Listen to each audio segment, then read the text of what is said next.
नमोस्तु गुरुदेव, नमोस्तु गुरुदेव, नमोस्तु गुरुदेव। मित्रों, हम सब आज हमारे सौभाग्य से आचार्य विराग सागर महाराज जी के शिष्य आचार्य विभव सागर महाराज जी के पास बैठे हैं और हमारे मन में बहुत सारी शंकाएं होती है। चलिए हम गुरुदेव के पास चलते हैं और शंका का समाधान लेते हैं। गुरुदेव, आपको सत सत वंदन। गुरुदेव, हमने जब जाना आपके जीवन में के बारे में तो हमने सुना कि आपने बहुत ही छोटी उम्र में दीक्षा ली है। तो गुरुदेव, आज के इस भौतिकवाद के समाज में जहाँ पे लोग पैसे की होड़ लगी है, लोग अपना जीवन उसके पीछे बर्बाद कर रहे हैं, तो इतनी छोटी उम्र में आपके मन में वैराग्य कैसे आया?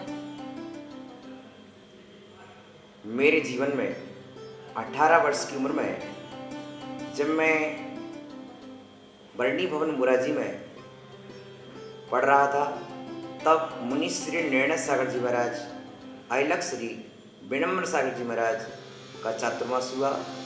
उनके चातुर्मास में झैडाला पर प्रवचन हो रहे थे। उसे सुनकर के मेरे अंदर बैराग आया।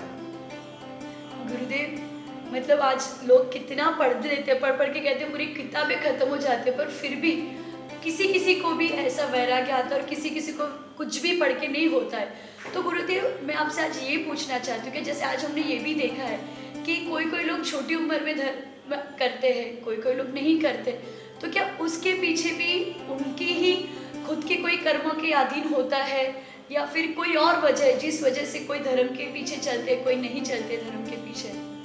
कोई दर्पण दिख बैरक्ति, कोई मृतक दिख बैरागी, बिन कारण दीक्षा लेता वो पूर्व जन्म का त्यागी। ये पूर्व जन्म के भी संस्कार होते हैं। इन्हीं के फलस्वरूप मुझे 6वीं कक्षा से एक अच्छा धार्मिक वातावरण मिला, जहाँ पर मेरे 7 जैन टीचर थे और हमारे साथ 80 जैन बच्चे थे। बरनी भवन मुराजी में जैन संस्कारों में पलने, पुष्ने, वृद्धिंगत होने का, उसके फलस्वरूप हमारे संस्कारों में निरंतर वृद्धि होती रही। ये हमारे पूर्व जन्मों का पुण्य भी है। गुरुदेव, जब हम आज के समाज के लोगों को देखते हैं और आपकी बात सुनते हैं तो सच में हमें लगता है कि लोग जो कहते हैं कि धर्म के पीछे नहीं भागना चाहिए, पर हम तो ऐसा सोचते हैं कि धर्म के पीछे ही भागना चाहिए। जो आपने बताया गुरुदेव, हमने आपकी जो समाधि भक्ति महाकाव्य है वो भी देखा है, बहुत सुंदर है, हर टाइम उसमें कुछ ना कुछ बढ़ता रहता है। गुरुदेव, वो लिखने की प्रेरणा आपको कहाँ से मिली? जी जी, मैं दक्षिण भारत की यात्रा पर जा रहा था, तब कुंथलगिरी सिद्ध क्षेत्र, जहाँ पर आचार्य श्री शांति सागर जी महाराज की समाधि हुई है, उनकी चरण छतरी बनी हुई है। जब मैं उसकी वंदना कर रहा था तब हमारे मन में बहुत विशुद्धि जागी। विशुद्धि के फलस्वरूप मैंने गुनगुनाया, तेरी छत्र छाया भगवान मेरे सिर पर हो, मेरा अंतिम मरण समाधि तेरे दर पर हो। ये 2 पंक्तियाँ कुंथलगिरी से लेकर के चला और श्रवण बेगुल्ला पहुँचा। वहाँ पर भद्रबाहु के श्री चरणों में, बाहुबली के श्री चरणों में मुझे लगभग 11 माह रहने का सौभाग्य मिला, जहाँ पर मैंने समाधि भक्ति को रचना पूर्ण की। और ये रचना चलते चलते आज तक जहाँ भी जाता हूँ लिखता हूँ। जो ग्रंथ पढ़ता हूँ, शास्त्र पढ़ता हूँ और अनुभव में विशुद्धि में जो आता है उसे लिखता हूँ। फलस्वरूप लगभग 600 छंद आज हो गए हैं। गुरुदेव, इस समाधि भक्ति भावना जो आपने लिखी है उसका मूल उद्देश्य क्या है? मतलब लोग उसको पढ़ तो रहे हैं, पर उसका मूल उद्देश्य किस भावना से अपने ये छंद रचे हुए हैं? जी, मूल उद्देश्य स्थल समाधि स्थली से ही इसका जन्म हुआ है और समाधि प्राप्त करना, समाधि के साधनों का उपाय वर्णन इसमें है। जीव मृत्यु की तैयारी कब करे, कैसे करे, जीवन जीने की कला भी इसमें है और जीवन का अंत समय आने से पहले मरण की तैयारी कैसे करे, इसकी तैयारी इसमें है। जैसे जिनवाणी रसपान, जिस दिन से यह विधि प्रारंभ होती है उसी दिन से समाधि और संलेखना की विधि प्रारंभ हो जाती है। आप जानते होंगे, जन्म के दूसरे क्षण ही मरण प्रारंभ हो जाता है, पर वह व्यक्ति, हर व्यक्ति समझ पाए ना समझ पाए, श्वास का आना और श्वास का जाना है, एक में जन्म है, एक में मरण है। जब अंतिम श्वास की तैयारी भी पहले से जो करके रखते हैं, इस उद्देश्य से समाधि लिखी गई है कि प्रति समय व्यक्ति इसको पढ़े और इसमें से अपनी समाधि की तैयारी करे। प्रति समय समाधि में जिए। समाधि का अर्थ सिर्फ मृत्यु नहीं है, समाधि का अर्थ है धर्म ध्यानमय जीवन, और धर्म ध्यानमय जीवन के साथ जो मरण होता है उसे समाधि मरण कहते हैं। तो गुरुदेव कोई संथारा कहते हैं, कोई समाधि कहते हैं, क्या दोनों एक ही है? जी जी, संथारा एक प्राकृत भाषा का शब्द है जिसे संस्कृत में संस्तर कहते हैं, और जिसे ही जब व्यक्ति संलेखना के निकट होता है, चारों प्रकार के आहार पानी का त्याग करता है, तब संस्त्रारोहण ग्रहण होता है।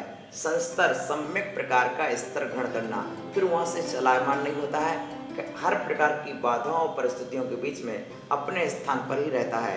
यह संस्त्रारोहण कहलाता है। संस्त्रारोहण का विशेष फल होता है, और वहाँ पर साधक फिर चलायमान नहीं होता है, जल पान का सभी तरह का त्याग कर दे, तब संस्त्रारोहण होता है। संलेखना में होने वाली एक विशेष क्रिया है संस्त्रारोहण, जिसे बोलते हैं संथारा।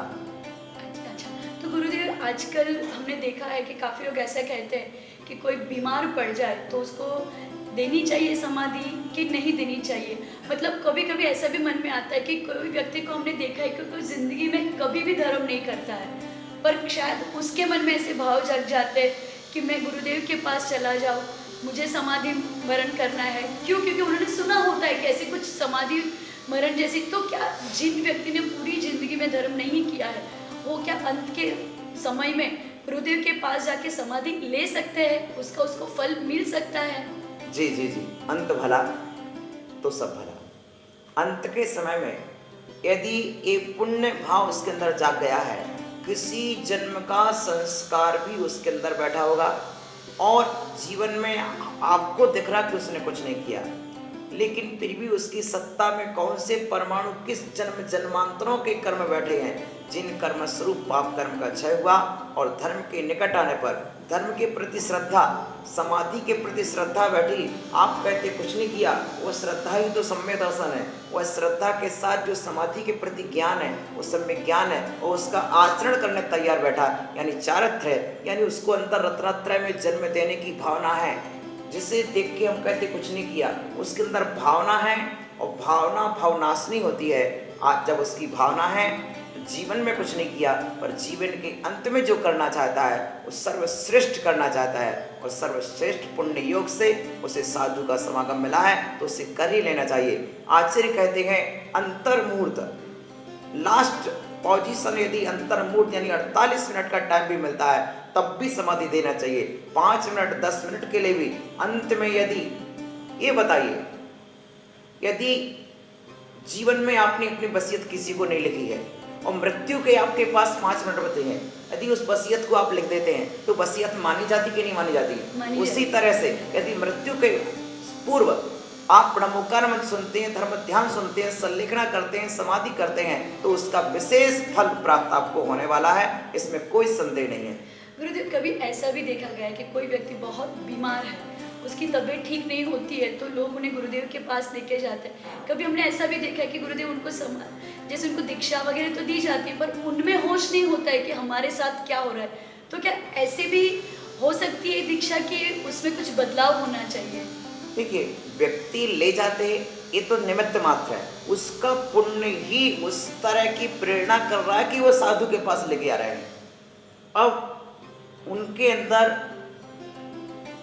होश होना चाहिए, और कभी कभी ये देखा कि तत्काल थकान के कारण होश समझ में नहीं आ रहा, लेकिन मैंने ऐसा भी पाया कि घंटे 2 घंटे के बाद अचानक इस तरह की जागृति आ जाती है। और एक मेरे जीवन का अनुभव, मैंने अपने जीवन में 15 संलेखना कराई हैं और करीब इससे अधिक देखी हैं।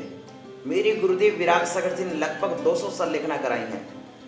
इसमें मेरा अनुभव है कि दीक्षा के समय हो गई दीक्षा, लेकिन मरण के पहले सारे रोग दूर हो जाते हैं।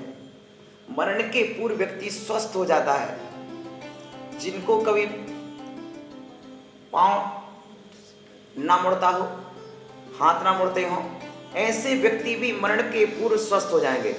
जिस तरह से एक दीपक जब बुझने के निकट आता तो और अच्छे से जलता है, उसी तरह से मरण के पूर्व व्यक्ति स्वस्थ हो जाता है। इसलिए आप लोग आनंद मनाते हैं, पर हम लोग समझ जाते हैं कि इसका स्वस्थ होना ही अंतिम समय की तैयारी है।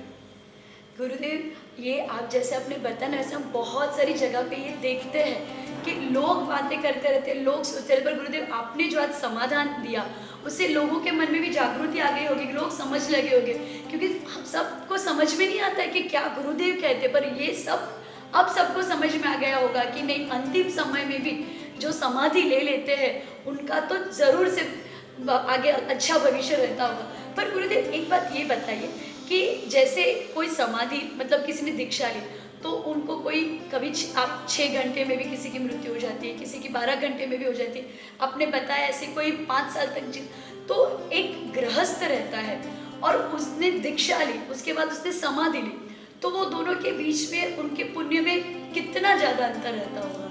ओ, जिसकी तत्काल समाधि हुई, आयु कर्म के नशे उतने थे तो उसने उतने समय में कर लिया। यदि 5 साल में तो और साधना करने का उसे अवसर मिलता, और साधना करने का अवसर मिलता है, और जो उसके जो निर्यापकाचार्य हम लोग गुरु आदि होते हैं बड़े प्रसन्नचित्त हैं।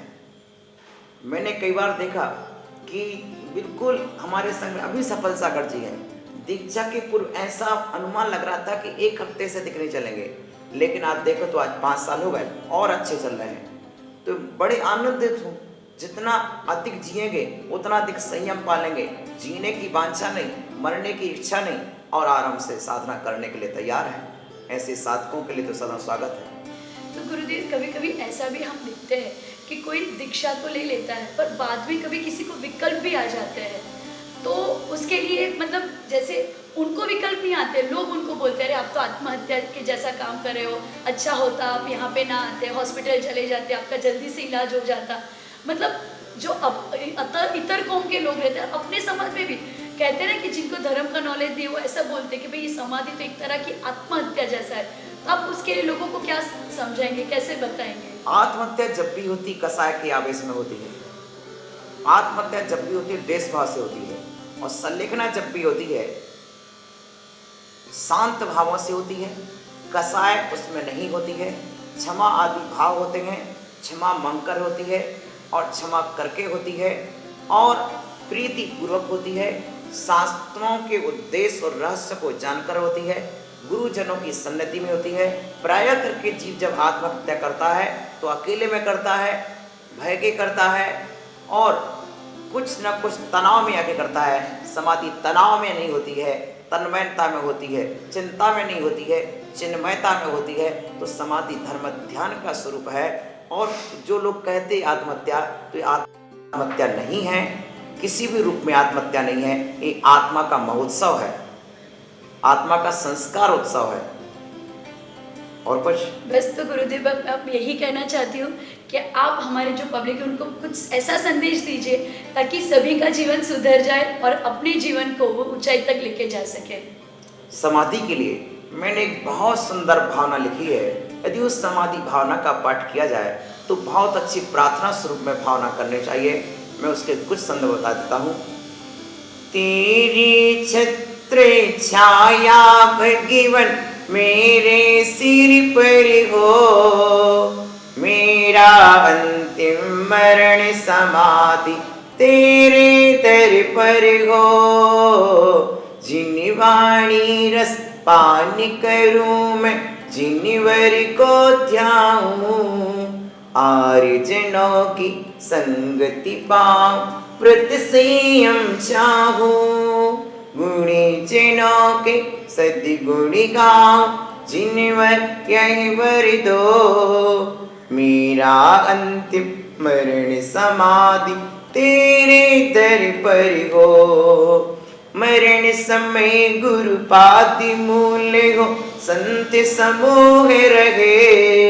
जिनालयों में जिन वाणी की गंगा नित्य बहे। भव भव में सन्यासी मरणी हो, नाति हाथ धर दो।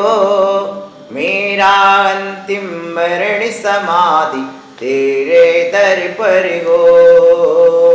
मैंने जो जो पाप किए हो वह सब माफ करो। खड़ा अदालत में हूँ स्वामी, अब इंसाफ करो। मेरे अपराधों को गुरुवर आज क्षमा कर दो। मेरा अंतिम मरण समाधि तेरे दर पर हो।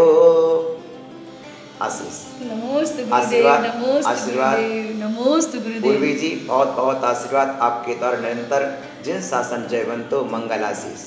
नमोस्तु गुरुदेव। बस मित्रों, आप भी गुरुदेव के इस प्रवचन को सुन के एक संकल्प कीजिए कि हमारा मरण तो समाधि मरण ही होना चाहिए।